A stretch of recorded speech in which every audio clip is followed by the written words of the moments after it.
Today's reading is from John chapter 12, verses 37 to 50. Belief and unbelief among the Jews. Even as Jesus had performed so many signs in their presence, they still would not believe in him. This was to fulfill the word of Isaiah the prophet. Lord, who has believed our message, and to whom has the arm of the Lord been revealed?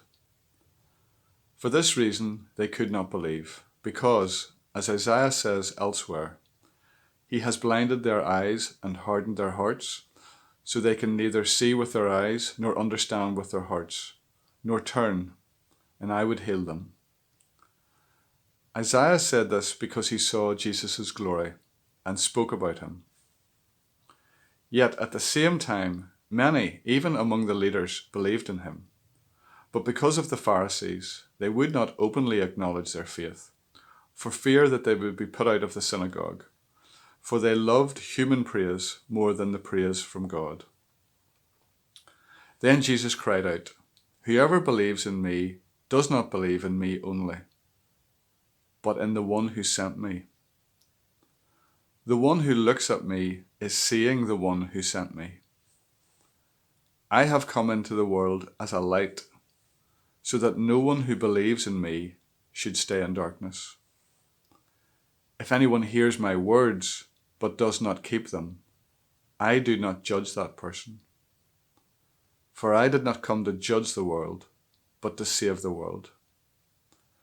There is a judge for the one who rejects me and does not accept my words. The very words I have spoken will condemn them at the last day.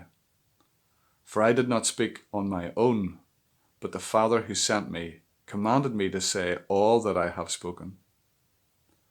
I know that this command leads to eternal life. So whatever I say is just what the Father has told me to say." Thanks, Blair, for reading that passage for us today. Um, there's a huge amount of really profound things in this passage, which I'm not going to be able to cover in the time that we have, nor would I have the expertise to cover it in depth. A lot of things that are being said here, you could probably speak for hours on one or two of the verses.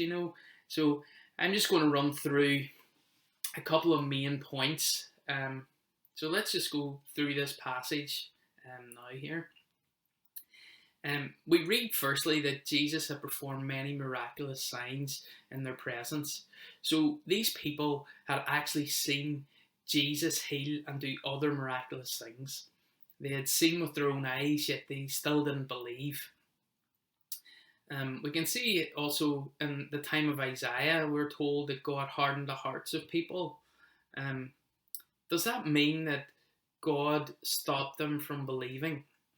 Well, no, he just confirmed their own choices.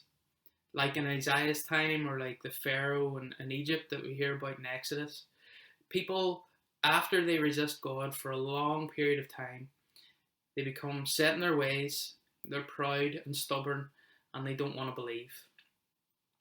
See, God gives us freedom of choice, and we're free to believe or reject Jesus. In 2 Peter 3, we read, "God is patient with you, not wanting anyone to perish, but everyone come to repentance." Mercy and patience are some of God's characteristics. Some people, though, don't want to believe, even if they are confronted with various forms of evidence. In this case, even seeing with their own eyes Jesus healing people and hearing Jesus' teachings, these people still won't believe. Another group of people we see are the leaders who believed in Jesus, but they were afraid to speak up because they wanted praise from others rather than from God. They were afraid of being put out of the synagogue and, losing their position in community.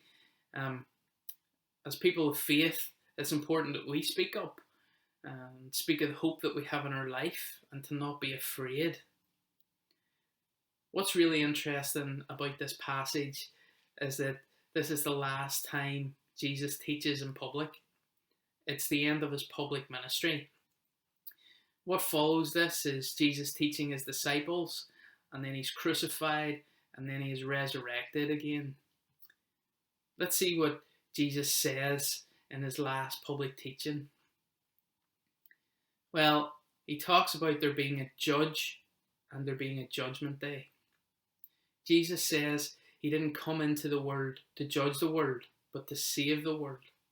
He came to show people the way to salvation, and this means showing people how to be God's partners again and how to receive eternal life. And this happens by believing and trusting in Jesus. You acknowledge your sin, ask for forgiveness, and follow him. In verse 44, it says Jesus cried out. And in our culture, this means he shouted out. But the Greek word for this is used in lots of different places in the Bible. Like in Matthew 14, Peter is sinking in the water and he cried out to Jesus. Or in Revelation 12, she cried out because she was in labour. Galatians chapter 4, Paul says we cry out, Abba Father. This word is to show both weeping and shouting out.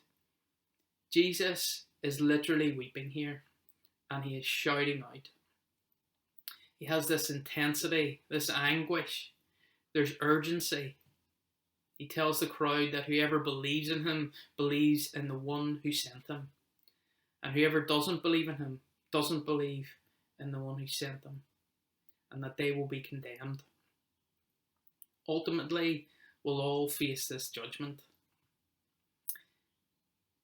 As followers of Jesus, there has to be an urgency on us as well. Jesus is urgent here.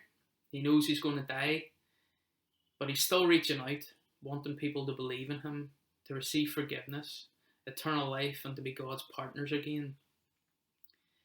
There's no condemnation for those that are in Christ Jesus.